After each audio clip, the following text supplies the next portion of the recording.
Hello, ladies. Do you ever feel stuck when you're texting with the masculine?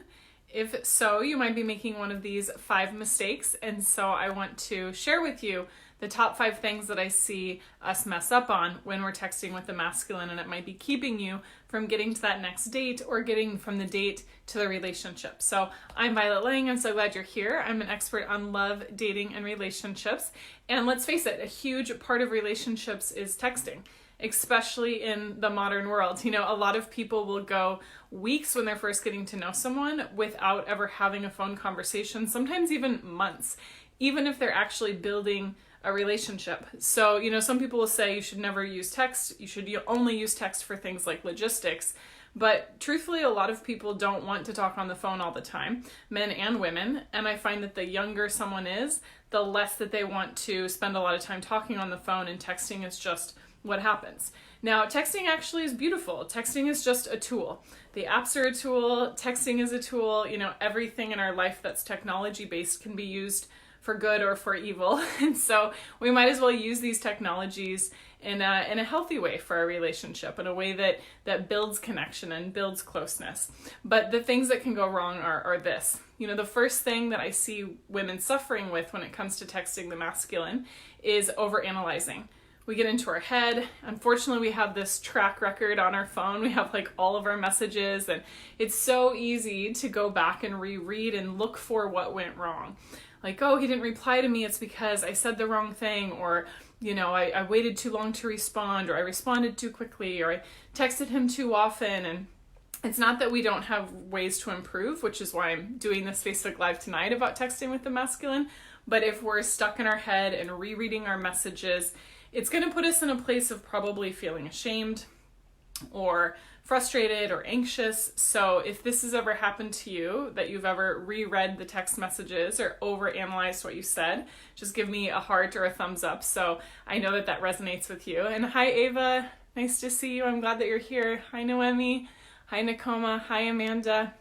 Yes, we're talking about the mistakes that sometimes happen when we're texting with the masculine, and why it can feel really frustrating if we're not getting to the dates or the relationship that we want. So first mistake that we oftentimes will make is making ourselves wrong, overanalyzing, getting stuck in our head, and it's hard to build relationship from that place. Thank you, Noemi. Yes, I totally glad that you're resonating with this.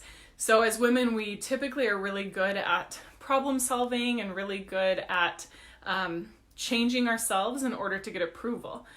This phenomenon one of my teachers used to call daddy's little soldier. It's like we want our dad's approval, we want our dad's love, we want our dad's affection, and so we become a little more masculine, we become driven, we become competitive, we become goal-focused, and we want to do it right. And there's nothing wrong with doing it right, but texting is an art, it's not a science. So I'm going to clear up some of the things that might be happening. I'm just realizing that my screen is shaking like crazy. It's because my leg is on our little ottoman rocker thing. Anyway, sorry about that. So try not to get in your head. Things that you can do instead are to get in your body and get in your heart. And a lot of women feel blocked in one of these two areas. They either don't know how to access their heart, or they don't know how to access their body. And in order to create a great relationship on text, in person, all of it, we need to integrate our head, our heart, and our body. So that's the first mistake that I see, the most common, and where I feel so much compassion for you and for all women, because again, we want to do it right, but we need to love ourselves more than beat ourselves up. So the second mistake that oftentimes we will make when texting with the masculine is expecting him to reciprocate with the same emotional intensity. Have you ever kind of given up a little bit and pulled back your energy, or, you know, like put your phone on silent and not responded for a while, and all of a sudden he's sending you longer messages? When we shift our energy, the masculine changes how they respond to us. It's just how it goes. But so often we're the one feeding the fire. We're emotionally effusive, or we're, you know, sending really long messages or tons of hearts and kissy faces, and he's sending back like cool or okay or yeah, fine. You know, he's sending back 1 or 2 words, and then we feel really frustrated. So then we go into even more like story and drama. We overanalyze, like I was talking about in the first mistake, and then we get in a place where we feel frustrated and bitter and resentful, and I don't want you to have to feel that way. So the second thing is to know that the masculine just texts in very different ways. And if you're in your masculine energy sometimes, which we all are sometimes because we all have masculine and feminine, you probably get in this place too. You know, if one of your girlfriends is texting you 18 times in a row, you're not going to write her back this huge long novel. You'll be like, I'm going to get to that later because it's just too much to digest. So we all have like this capacity or this threshold for what we can absorb emotionally. And a lot of times as women, we're throwing a lot at our partner or potential partner, and he's not reciprocating. And that's okay because he's probably overwhelmed, not in a headspace to respond to your emotional and effusive texts. And when I say emotional, it's not bad. It's good to be able to be in touch with your emotions. But I encourage you to not expect him to reciprocate in the same way. And so therefore, don't be hurt if he's not also texting you back 500 hearts and, you know, sending you super long messages. And you can shift that when you shift your energy. And that's something that I spend a lot of time teaching my clients how to do. So hi, Marna, welcome. Glad that you're here. Let's dive into the third one, is getting into too much of our details of our day. Now, I'm guilty of this sometimes too, because I like to share. I'm an extrovert. I like to talk. I like to text. It's just my nature. But sometimes as women, we get really focused on the short term and we get really focused on the details, like what we bought at Target or the crazy thing our boss said to us, or, you know, the fear that came up when we were talking to our child. Those are all beautiful, but if we get into a lot of detail about our day, again, it can be not the right format. If you have a 5-hour dinner date and you want to talk about a bunch of different stuff, amazing. But text might not be the place to share all the nitty-gritty details, or the person you're texting with will probably tune out. Now, if you've been dating someone or together for 5 years, you're going to be talking about a lot of the details because you've already built this cadence in this relationship. But if you are just getting to know someone, I encourage you to date in a way and speak in a way that's intentional with your texting. So I don't want you to feel like you have to sit on your hands or walk on eggshells, but just consider, am I texting things that are really intentional for building connection and playfulness and fun? Or am I just spewing? Am I just texting the same things that I would text my girlfriends?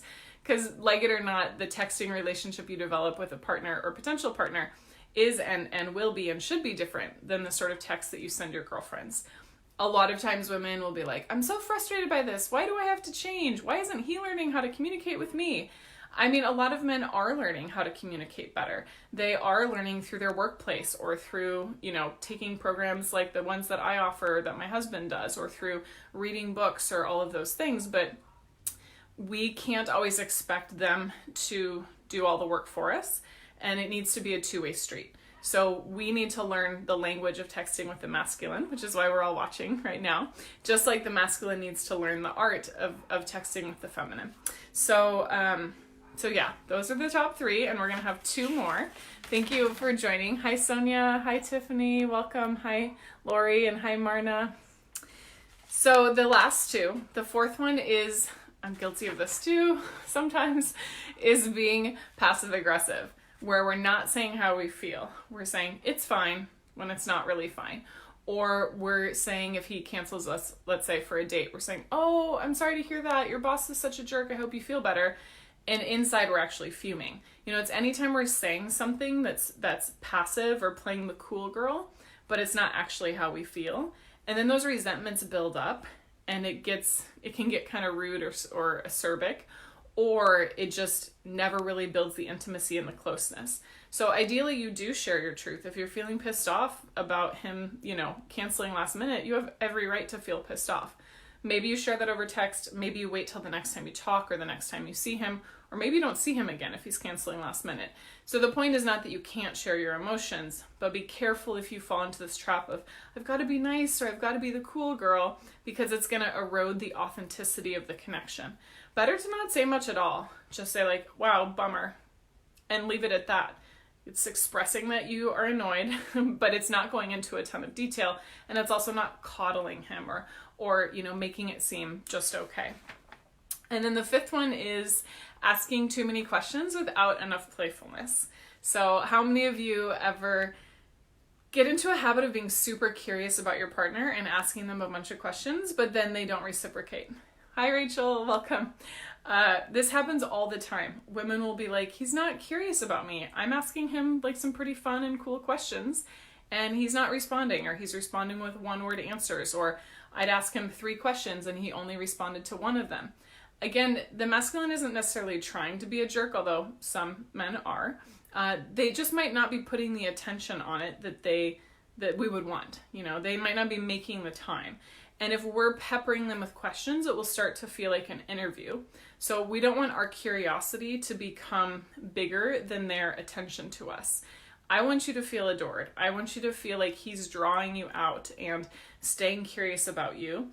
But the masculine tends to think and speak slower. They just do.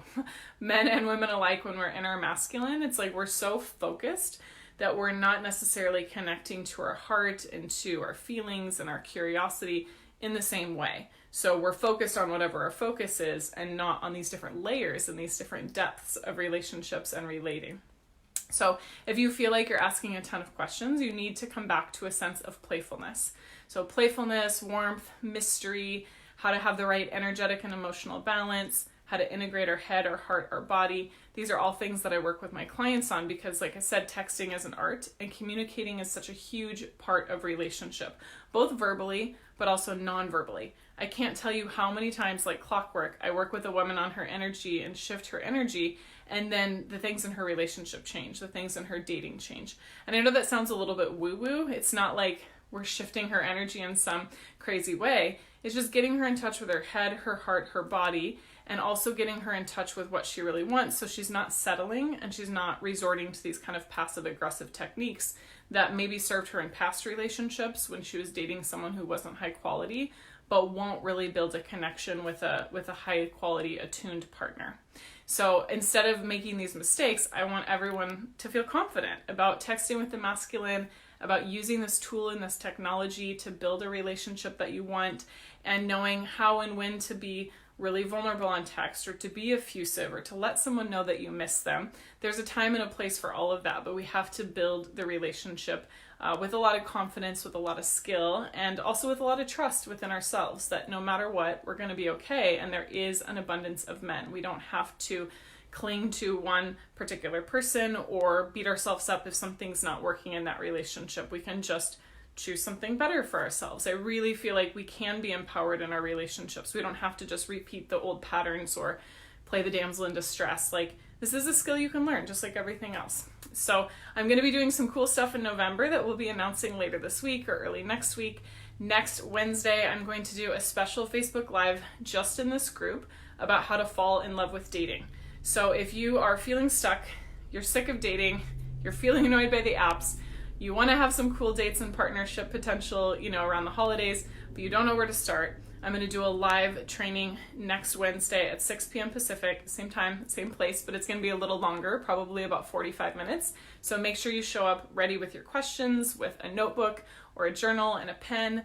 And hi, Veronica. Yes, so I'm looking forward to seeing you then next Wednesday at 6 p.m. And in the meantime, if you need some help with your communication, with your texting, and with your energy, integrating your head, your heart, and your body to have better results with your texting and with your relationships, then just reach out. Go to violetlange.com/talk and book a free love strategy session. I'm not doing very many of these right now because I'm pregnant, 37 weeks, so it could happen at any moment.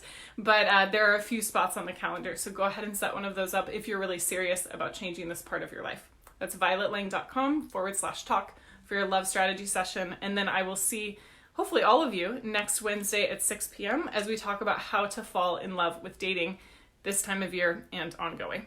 Mwah! Thank you. Bye, Noemi. Bye, Veronica. Bye, ladies. I'll see you next week.